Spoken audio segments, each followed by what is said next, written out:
Thank you very much for listening to this week's talk on the Sedra of Balak in the land of Israel.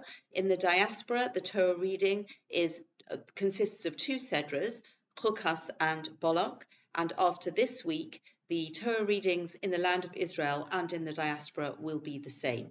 And we dedicate our learning to the safety and success of all of the soldiers in the IDF and the complete and speedy healing of all of the wounded, and refuah sheleima for Rivka Yittel bas Rochel. And as we look at the Sedra of Balak, we see a Sedra that is completely unique. And I think there are two main ways that we can understand this uniqueness.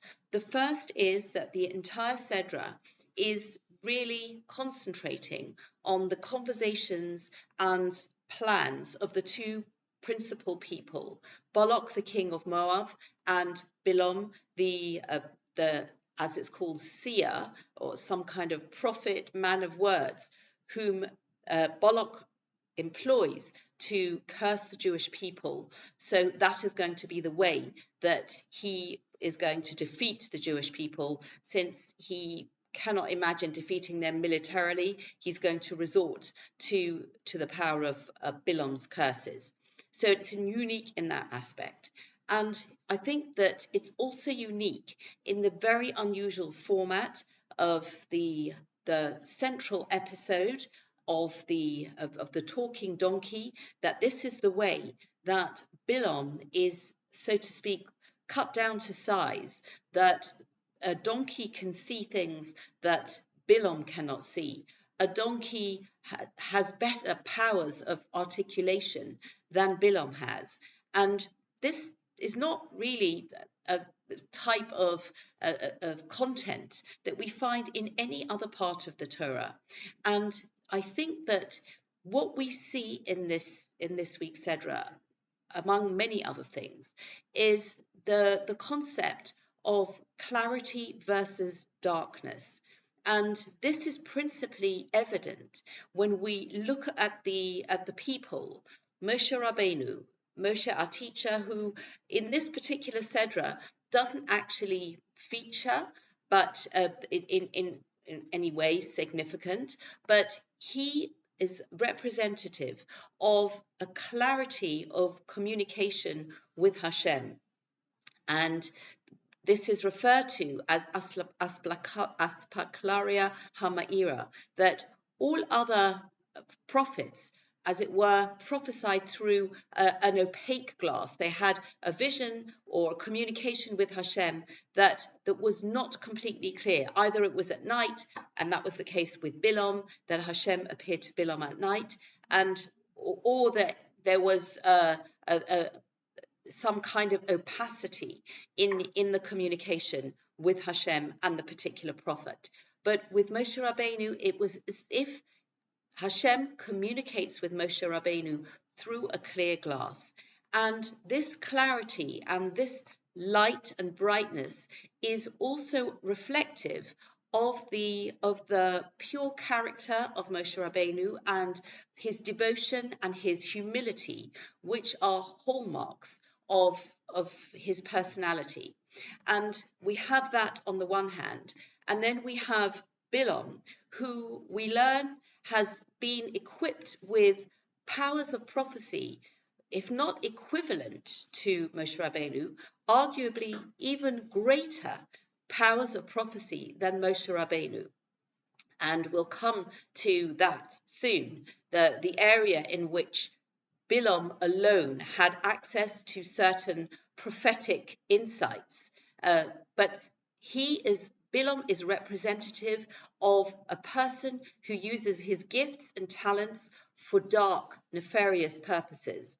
And this is perhaps, as we look at the lessons and messages in the Sedra, we can get encouragement today as we confront our own situation, as there are enemies plotting, whether we know about their conversations, whether the conversations are amongst enemies or friends who are trying to reach certain conclusions, and we are not privy to these discussions, which will then damage the interests of the people in the land of Israel. And we can see so many parallels with what's going on today. But this is a way that we are going to get encouragement as we see Hashem's protection, and we see how the forces of darkness do not prevail. And this is a story that affects the Jewish people. This is a reality that affects the Jewish people. But it goes beyond the Jewish people as well, as we see that the people in this week's Sedra are not Jewish. And on the world stage, again, those people who are pushing the agendas of darkness are going to also be contaminated by the path that they're choosing, and they too can learn from the words of the Sedra, from the results of the Sedra, from the fate that befalls everybody concerned when they pursue the policies of darkness. And absolutely fascinating that although I mentioned earlier that the actual conversations are not public in the wider sense, in a way that is unique in the Torah. And people have actually used the whole Sedra as a way of saying, oh, we don't believe in the truth of the Torah because it's just a pantomime, and it talks about donkeys that can open their mouths, and really, I suppose, poking fun at the nature of the events that are recorded very unusually in this week's Sedra. However, in 1967, there is a discovery in a place called Deir Allah, which is in Jordan. And Jordan today is the land of Moab in the times of the Torah. And there were archaeological digs that were going on by somebody called H.J. Franken. He was leading this archaeological dig from the University of Leiden in Holland, and he found a building that was destroyed in an earthquake in this location in modern-day Jordan, which fits perfectly with the place that's described in the Sedra of Balak. And this building contained inscriptions in black and red ink on walls of plaster. And the archaeologists managed to piece together this inscription. And I'm reading a translation. This is something that you can look up and find out. Of the recording of the events that were discovered. The inscription is actually in the Jordan Archaeological Museum in Amman. And the part that I'm translating from this inscription is the misfortunes of the book of Balaam, son of Beor. A divine seer was he. The gods came to him at night, and he beheld a vision with El's utterances.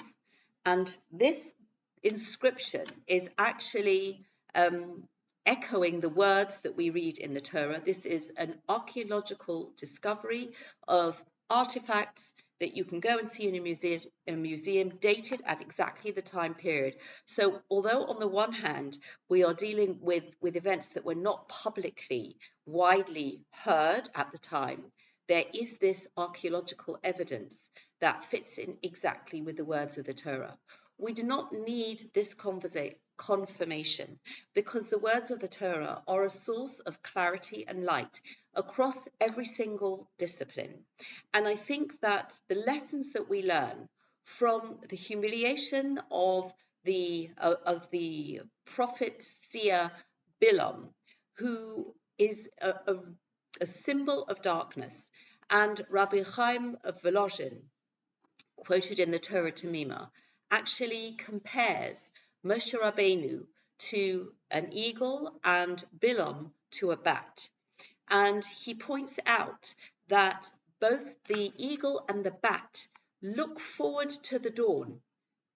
However, the eagle looks forward to the dawn as a sign of the coming light, as the sign of the time period of clarity, of of a way of transmitting goodness and shining contributions from each individual to make the world a brighter place. And this is the analogy of the eagle and Moshe Rabbeinu as absorbing that aspect of the eagle's quality.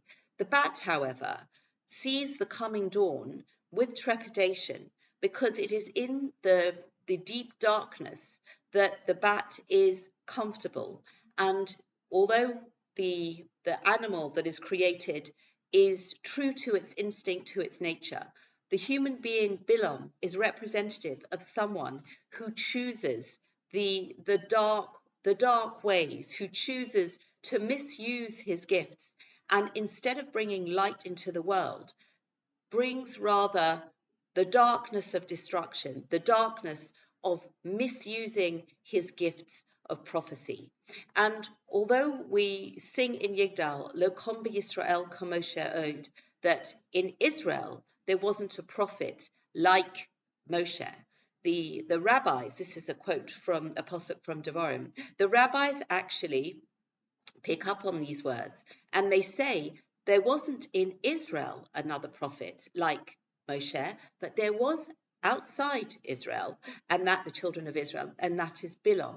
And the area in which Bilam had greater powers of prophecy were in knowing the precise moment of the day that Hashem is angry and trying to introduce something that is going to cause damage to the children of Israel at that precise moment. And we see that in chapter 23, verse 8. And actually, verse 8. Ma Ekov, these are the words of Bilam. Ma Ekov lo kabo. How can I curse God lo kabo el? God has not cursed. Uma ezon velo zaam Hashem. How can I anger when Hashem has not been angry? And this is Bilam's response to Balak's anger when Bilam is failing to articulate a curse. Everything that comes out of his mouth is some form of blessing. And Rashi comments on these words, Lo zaam Hashem. Hashem has not been angry.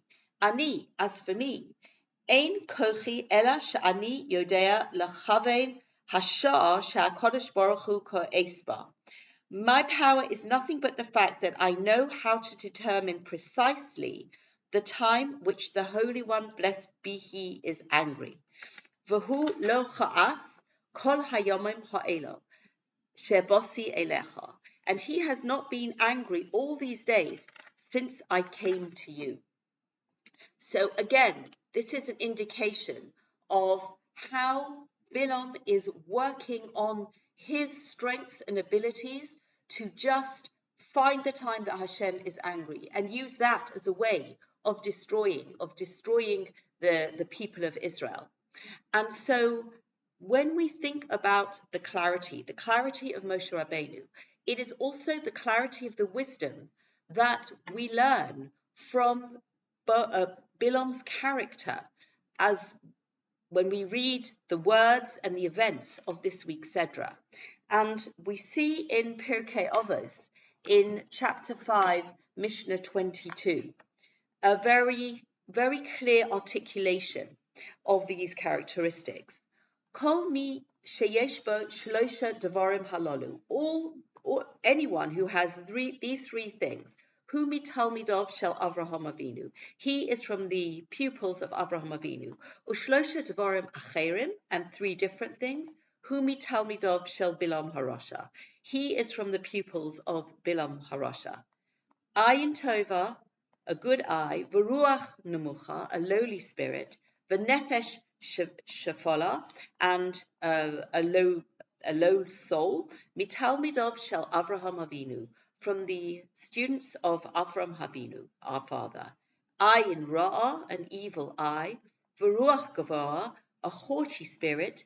V'nefesh rechova, and a broad soul. Mitalmidov shel Bilam harasha, from the students of Bilam HaRosha. And as I said earlier, this is not just a lesson and a message for Jewish people.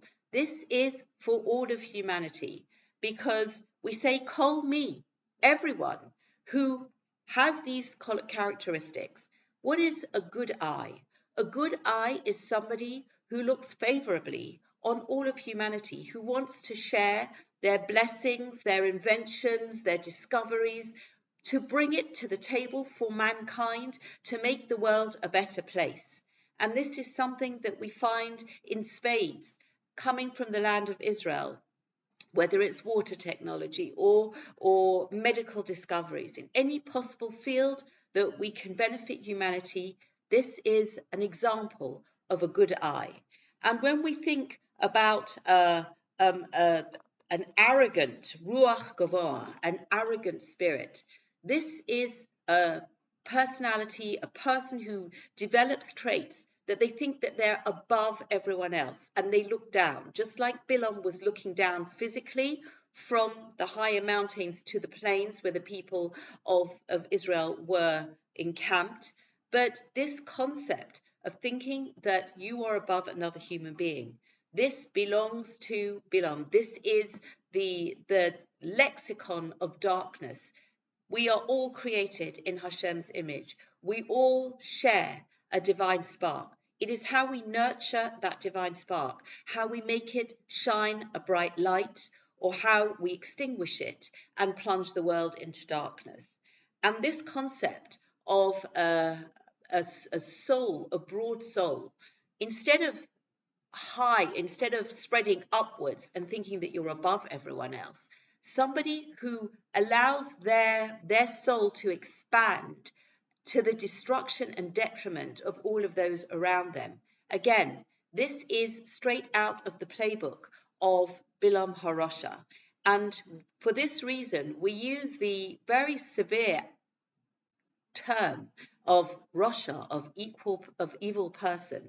And this is something that is the epitome of darkness. This is something that, as we read the words in this week's Sedra, however they are exceptional as a Sedra, and when we compare it to all the other Sedras of the Torah, but we can gain so much clarity and insight as human beings and as the nation of Israel, as we are confronting our challenges and the uncertainty of these times, of not knowing what our friends and enemies together are saying behind closed doors. Let's get courage and encouragement for the fact that Hashem, Hinei lo yonam v'lo yisham shoma Yisrael, Hashem does not slumber nor sleep. We just need to learn to be the pupils of Abraham our father and continue to shine light and illuminate the whole world with the goodness of Torah and our contributions. Thank you very much for listening. Wishing everybody Shabbat Shalom.